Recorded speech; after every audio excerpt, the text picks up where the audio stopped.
Hey guys, how you doing? We're going to talk about Israel and Iran today, but more so Israel. But we're going to start off with a comparative analysis of Iran and Israel. So I've got one lit up because I always like having a discussion with a cigar. It's just kind of, I don't know, puts me in the mood to do this. So they've been fighting for 3 days now. Attacks back and forth. But the attacks and the effects of those attacks have been vastly different. And we're going to go over that. I don't want to go over too much detail, but, just enough to get you guys to understand what's going on in a general sense. So, Israel has killed the top general of the Islamic Republican, or the Islamic Revolutionary Guard Corps. Okay? They've killed 9 of the top nuclear scientists that Iran has. They've also killed 6 other generals. They've hit 2 of their big nuclear facilities, one in Natanz, one in Esfahan. They've attacked their gas fields, which are going to seriously impact their economy, right?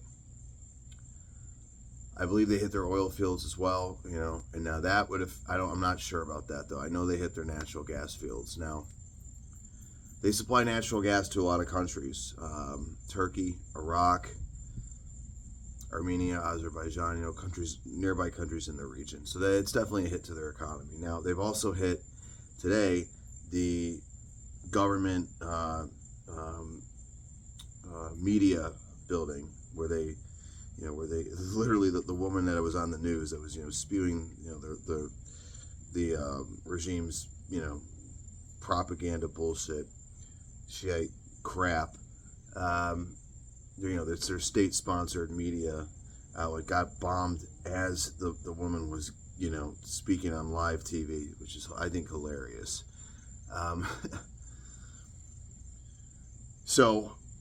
But Israel's taken out.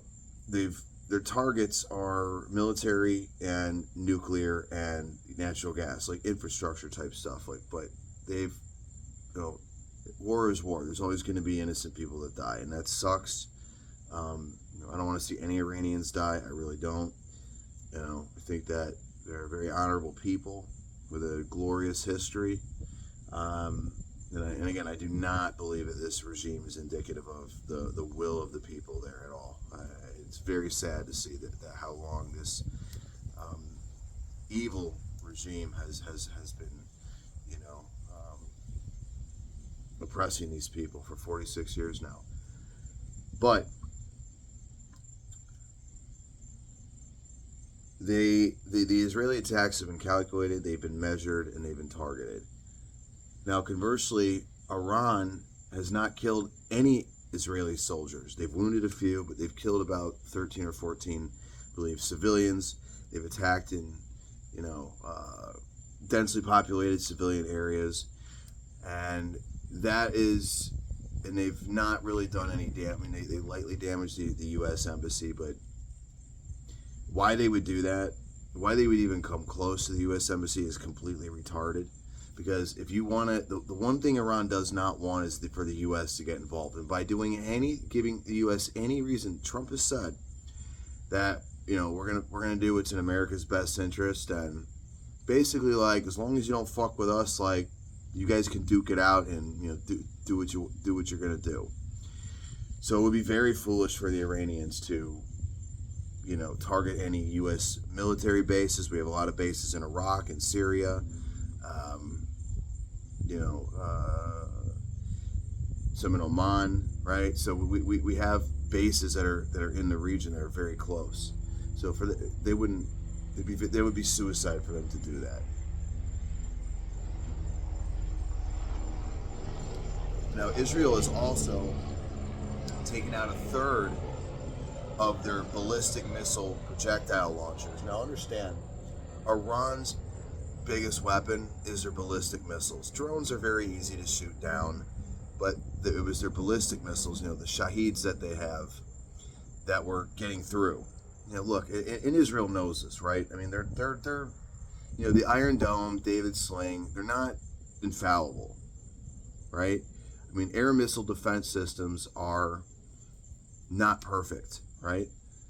So now, Israel has also taken a lot of the S-300 air missile defense systems out, which they get from Russia.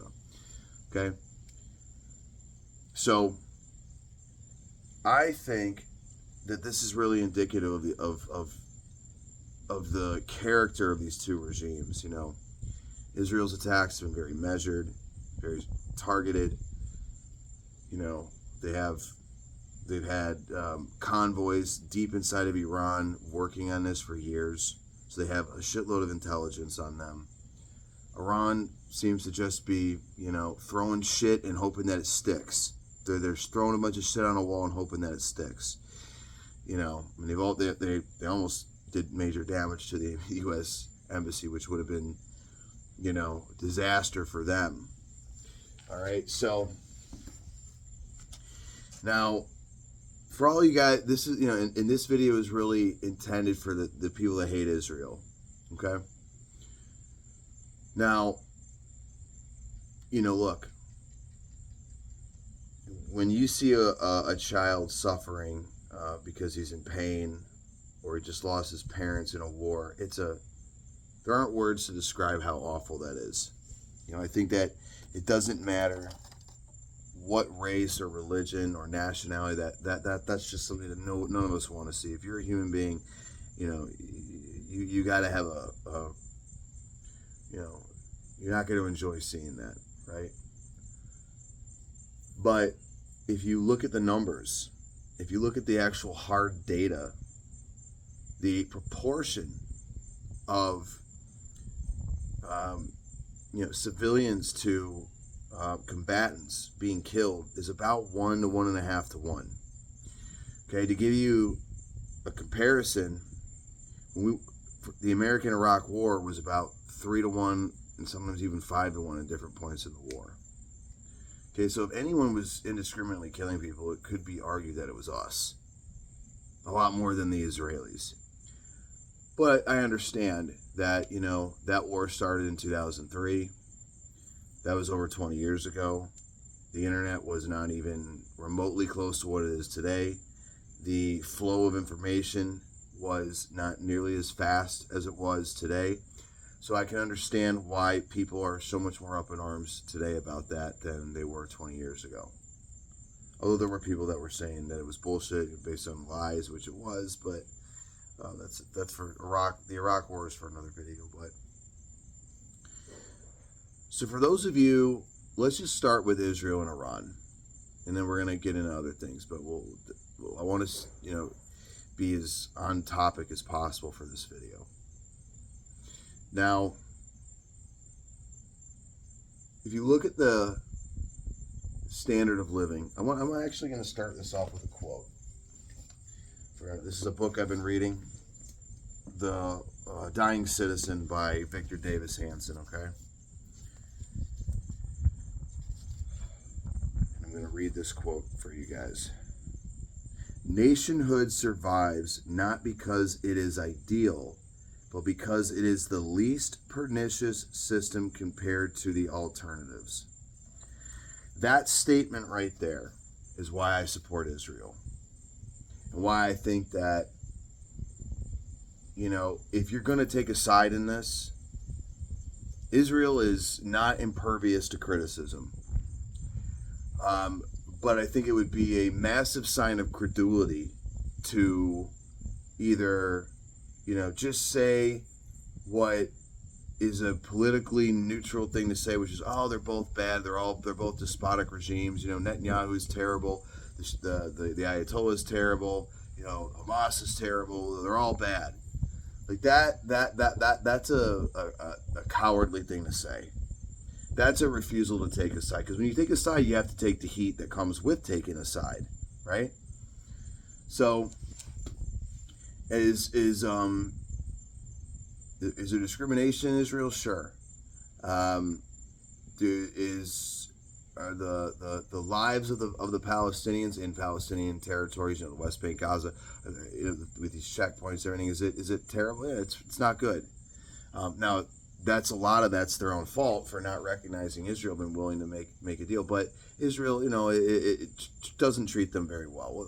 That goes without saying. However, within Israel proper, there are many Israeli Arabs who are citizens of Israel, and although they're religious minorities, although that they, I think it's very, very fair to say that they are on the receiving end of a lot of discrimination, and in many ways may not feel like they're fully part of the country. I would argue that being a Christian in Israel is a lot better than being a Christian in Iran or Saudi Arabia or Iraq or Lebanon. And I say that because, well, let's just take Lebanon for instance. Lebanon used to be 65% Christian. Now it's maybe 35, 40. Well, there are more Christian Lebanese living outside of Lebanon than in Lebanon. Well, why is that? If it's such a great place to live as a Christian, as a religious minority, and they weren't even a very small, they were a big minority, then why did you leave? Right? You're not even allowed to hand out Bibles and pamphlets, religious pamphlets that talk about the gospel in Iran. So I think that there's a long history of Egyptian Coptic churches being bombed by the Islamic Brotherhood and other militant groups.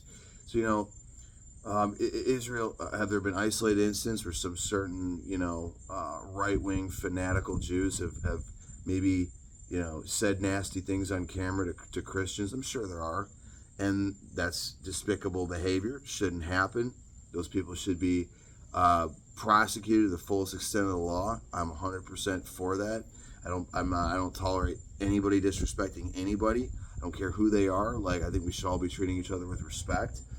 If I was there personally, I would defend those Christians if I saw Israeli people doing that.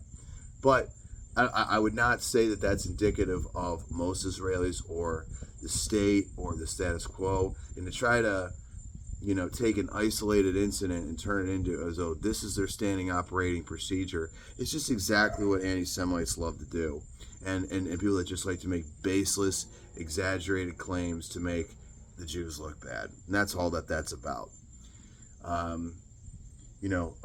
Israeli Arabs can vote. They have members in parliament. There's Israeli Arab. I'm talking about Israeli Arabs. There's Israeli Arab judges. Where are there Jewish judges in Iraq? Wait, the Jews got kicked out of Iraq. Are there Jewish can Jews vote in Syria? Oh wait, they got kicked out of Syria. It's not even comparative. So there's that. Now, Israel and Israelis enjoy some of the highest standards of living in the world. They are excellent inventors. They're on the leading edge of military, of intelligence, of software, tech, pharmaceuticals, right? So they're a very advanced country. They call it a startup country. And that's because the Jewish people prioritize education and working together and supporting one another, and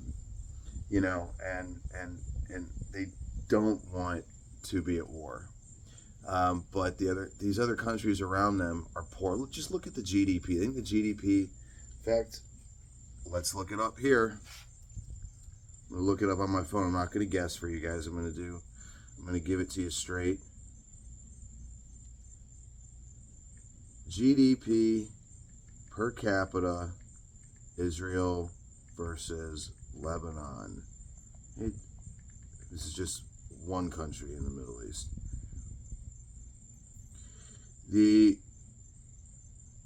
In 2023, the GDP per capita was around 42,852 for Israel, while it was 5,900 for Lebanon. Okay. That means that Israelis are making 8 times as much as a Lebanese person.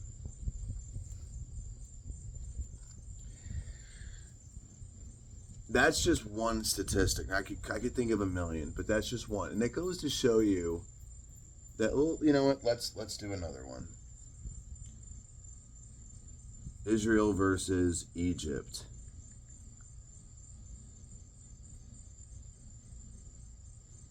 (2025) Israel's GDP per capita 57,379. Egypt's is 3,174.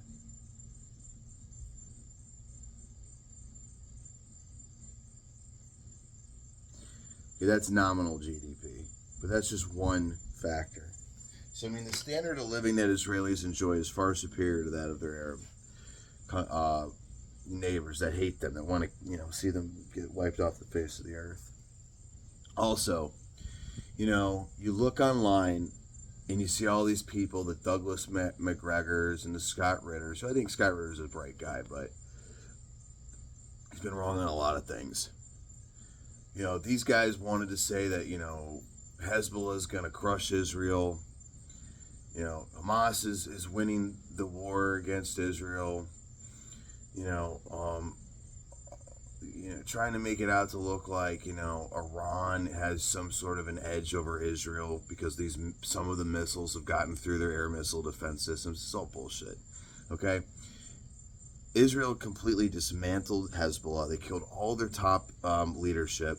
They killed their leader, Hassan Nasrallah. Then they killed Safi ad-Din, the next leader. They killed all of their top commandos, Ibrahim Akil, Ali Karaki, Fuad Shukr, all these Lebanese losers, got their asses kicked, and it's Lebanon's own fault. They didn't take care of that. They fucking weren't able to defend their own country from an insurgency, or not an insurgency, but a non-state actor, a paramilitary group in their own country. They're that fucking weak. That's their own fucking fault. Finally, some Lebanese are sophisticated people.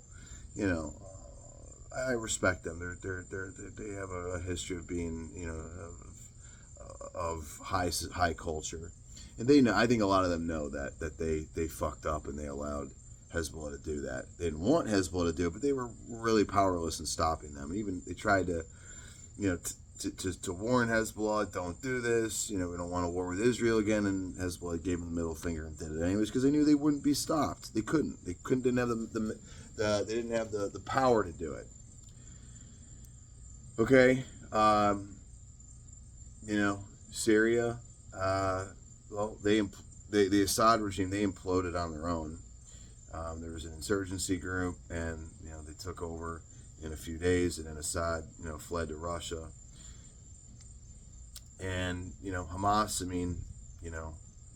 they kidnapped, they killed 1,200 people, kidnapped 250, and now when you factor in the 10,000 people that are estimated to be dead under the rebel, there's about at least 65,000 dead Palestinians, and probably more when you factor, because a lot of them are wounded and aren't getting proper medical treatment, and they're probably getting infected, and they don't have supplies to treat them properly. So I would imagine that as time goes on, that number is probably going to be, in the 70s or 80s.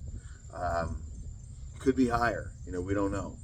We don't know what's going to go on with this war. So, and by the way, Mohammed Daf, dead. Ismail Haniyeh, fucking assassinated in Tehran. Okay, the leader of Hezbollah, or of Hamas. Then they killed Yahya Sinwar. Then they killed Mohammed Sinwar, his brother.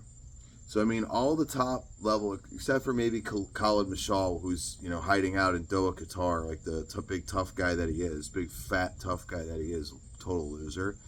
All of Hamas's top, inner circle has been murdered. And the Houthis, they're just an annoying gnat on that just need to be scratched off. The Americans actually hit them a lot, pretty hard, and but they're really the least of Israel's problems.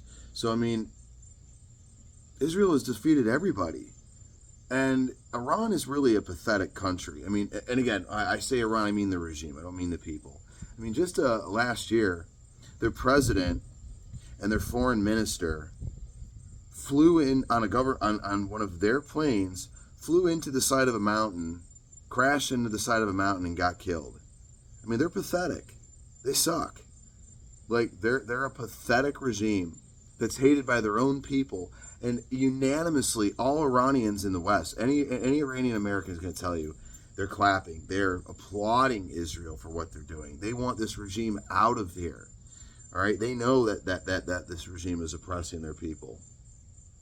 So, guys, for those of you that hate Israel, I think you just hate winning. Israel just continues to win. They won against Hezbollah. They're winning against Hamas. They're winning against Iran. They've basically Syria's no threat anymore. And understand that the way that Iran usually fights against Israel is through their proxies. It's through Hezbollah, it's through Hamas, it's through the Houthis, it's through the militant groups they arm and support in Syria and Iraq. So, if you think that, Iran is fighting a war right now, not in the manner that they are used to fighting or that they want to fight. They are a one-trick pony. They have 2,000 to 3,000 ballistic missiles, and that's all they got. And you know what? It's really going to come down to, can the Israelis withstand their ballistic missiles? Because eventually they're going to run out. And, Israel already has, supremacy of the air. They have supremacy of the airfields, right? They're flying their planes there totally, unabashed, and they can just keep on targeting. I mean, they're going to keep on targeting government and military. And Iran is panicking. They know that they're not going to win. They know that, Islam is I've been saying this for years. Iran has not been under captivity since 1979. Iran has been under captivity since 631 AD, when they got conquered by the Arabs and were forced to convert to Islam.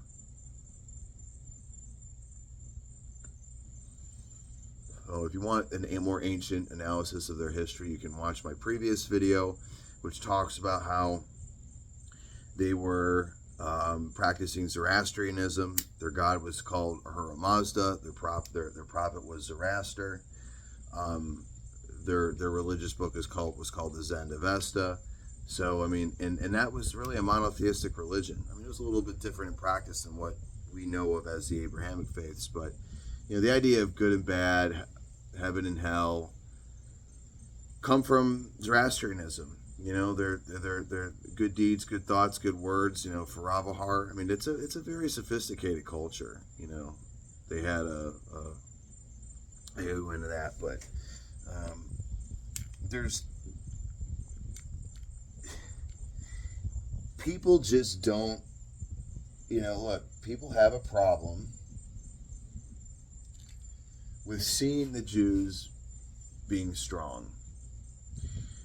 And this, again, I'm not saying that some criticism of Israel isn't warranted or isn't legitimate or and I don't equate criticism with Israel with anti-Semitism. And I do think that a lot of Jews overplay that card. And it does get annoying. It does get old. And it does get, overplayed.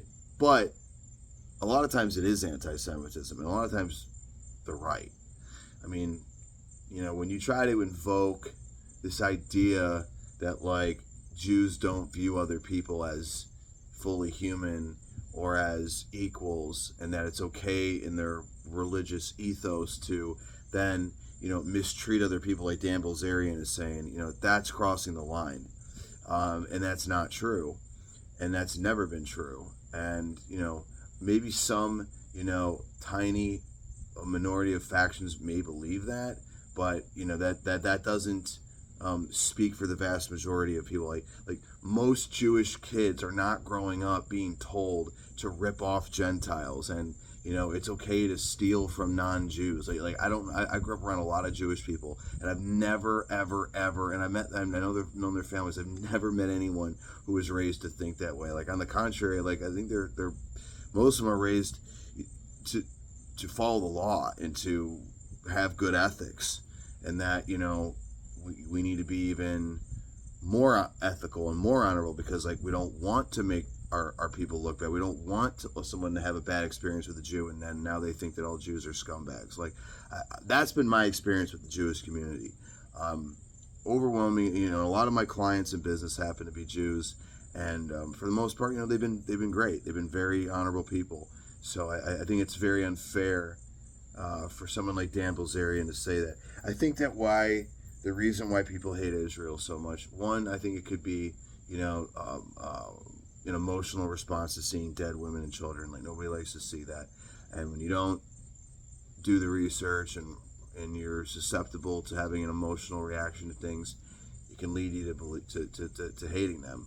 Which even though I think that shows a weakness of intellect and in an emotionally charged or emotional response, that I get it, but we're all human beings, so I don't think that that's an evil person. But the other thing is that people just hate Jews. I mean, they always have, they probably always will. And to put it in the wise words of Thomas Sowell, I mean, if the Jews want to stop getting hated, just stop succeeding. I mean, when they're not even 1% of the population, yet they've received 23% of the Nobel laureate prizes. They're influential in finance. They're influential in academia. They're influential in medicine. They're influential in law. They're influential in Hollywood. And, they were a people that, even in the United States, received a lot of discrimination. There were what's called restrictive covenants in the deeds of property back in, all the way up really to the 70s in many neighborhoods where it was illegal to sell your home to a Jew. Okay? There were country clubs that barred them. There were professions that barred them. And, Christianity, in many ways, is an anti-Semitic religion inherently. I mean, if you think about the idea of Jesus Christ being God incarnated as a man, and that this man had lived as a Jew and was born as a Jew, lived as a Jew, and therefore had the most exposure as a Jew. And so if en masse, most of these Jews not only just denied that he was God, because I mean, even though the first Christians were Jews, but like most of the Jews did not accept him. We could all agree on that. And is it highly likely that they had a role in him being crucified, if that's really what happened? Because we don't even really know that. That's we don't know that. But let's just assume that he was crucified and that he died, and that the whole story is true. Clearly the Jews probably had something to do with it. So what? Let's just say the Jews killed Jesus. Okay, fine. The Jews killed Jesus. I'll give you that. Well, of course, like, if you were in medieval Europe and you were coming along saying, no, I'm really the Messiah, Jesus isn't, he was just a prophet, I can, I'm the Messiah, I'm the Savior, I would be crucified. Why? Because I'm speaking out against and I'm not saying I should be crucified for that. I'm not saying it was right. But I'm saying that, like, when there's an established religion and that established religion gets somebody who challenges them and threatens the authority and the validity and the legitimacy of that religious body, they're going to have a reason to kill him. I mean, look, the Meccans tried to kill Muhammad when he was preaching his message there. They didn't want to give up, the Kaaba where all the Arabian, gods were, because they believed in a pantheon of idols before they became Muslim. And so they tried to kill him. I mean, that's what happens, right? I mean, when people try to start a new religion, the existing one isn't too happy about it. So, like, whatever, fine. But again, I can understand that if I was a Christian, which I'm not, I'm an atheist. I'm an ardent atheist. I don't believe in God. I think the whole idea is meaningless. I think it doesn't even really matter, because even if there was a God, is he intervening in our affairs? I don't really think so. I mean, maybe some people believe that. I know some people believe that, but I'm not one of them. But when we have a belief that Jesus Christ is God, and that there were a group of people who had the most intimate exposure with him, and many of them conspired with the local authorities, which were the Romans, to get him killed because he was saying that he was king of the Jews and that he was the Messiah, and they used that to trump up charges of treason against the Romans so that they could get rid of him. I would not hate Jews of today, but like I would have kind of a bitter taste in my mouth about them a little bit. You know, in the back of my mind, it's like, yeah, you guys killed God. You guys killed my God. You guys killed my Savior. Now, here's another thing though. Here's a retort to that. If the Jews killed Jesus, and if Jesus is God, and if Jesus had, if by what you Christians believe, Jesus died so that you could be saved from your sins. Like he paid the ultimate price, right? He was crucified, and he rose he resurrected on the third day, went to heaven, and that all who believeth in the Father have or all who believeth in the Son have the Father, and none who believe in the Son will have the Father, however the fucking bullshit saying goes. But if I believed in Christianity, then I would believe that I'm going to be saved and I'm going to have everlasting heaven if I just believe on Jesus Christ. And so if the Jews were the ones that killed Jesus, that allowed him to die to save my soul, then shouldn't I be grateful? I'm going to go to heaven. My sins have been forgiven. I'm going to have everlasting life. I'm going to be in paradise forever because the Jews killed Jesus, who then died for my sins. So if it wasn't for the Jews killing Jesus, he wouldn't have been able to die for my sins, which wouldn't have allowed me to go to heaven. I mean, that would be the mental arithmetic that I would have in my head if I was a Christian. But I know that Christians and critical thinking don't really belong in the same sentence. You know, the Christianity is a great religion for slaves. It teaches them that they're going to have a better life in the afterlife and that this life doesn't really matter. Just have faith and don't question. Just believe in Jesus. It's a very good religion to pacify people. It's also not a very intelligent religion. This idea of this like Godhead of, the Son, the Father, and the Ghost doesn't make much sense. I've had people like C.S. Lewis or Jordan Peterson try to rationalize it, but like if it's so simple, it shouldn't have to be contextualized and explained in such an intricate, complex way. It's just stupid. It's a stupid religion. It's a dumb religion. It appeals to a very weak person, in my opinion, somebody that's governed by fear, somebody that's governed by shame, somebody that's governed by guilt. That's where the whole Catholic guilt comes from. And this idea of salvation by proxy, that like all I have to do is just believe in this Jew from Nazareth and I'll be saved. It really doesn't actually motivate somebody to really be an accountable person. Because why do they have? They don't have to be. Just believe in Jesus. That's all you need to do.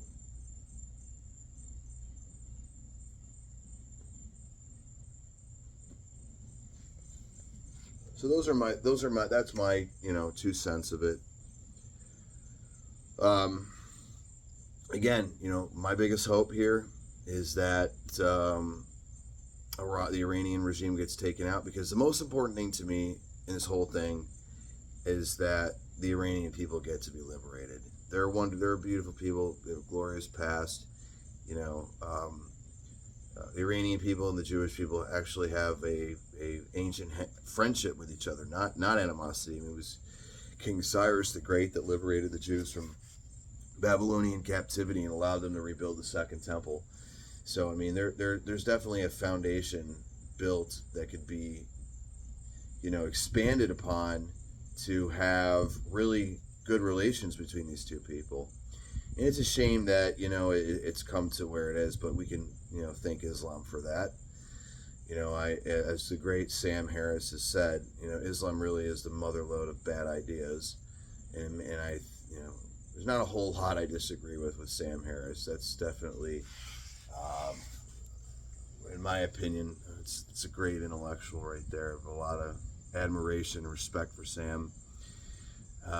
But you got to take a side in this. I think this has massive geopolitical implications, which we're not going to get into in this video because that's for a whole other video. But I think I've explained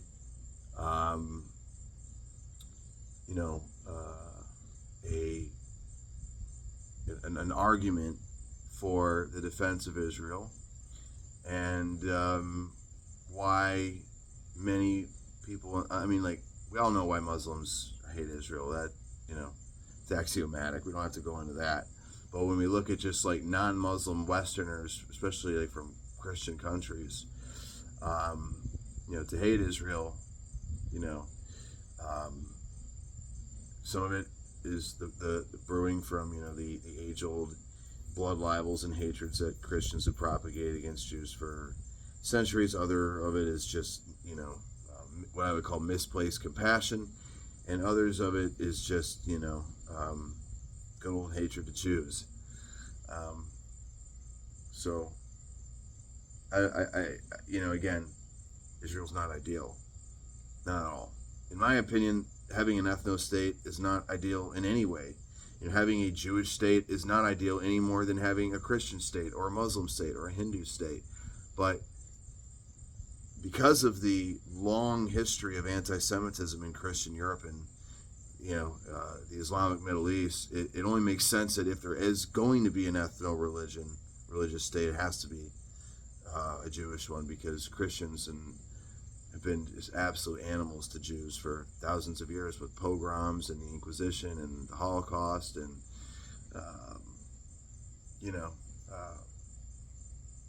Muslims with up until the state of Israel generally we're more tolerant, but Jews were always living as second-class citizens. Dhimmi, they had to pay a special tax and were publicly humiliated constantly, as were Christians as well. So that just to be fair there. But that's it. I hope you guys enjoyed this video. I enjoy making them, especially about this topic, and stay tuned for more.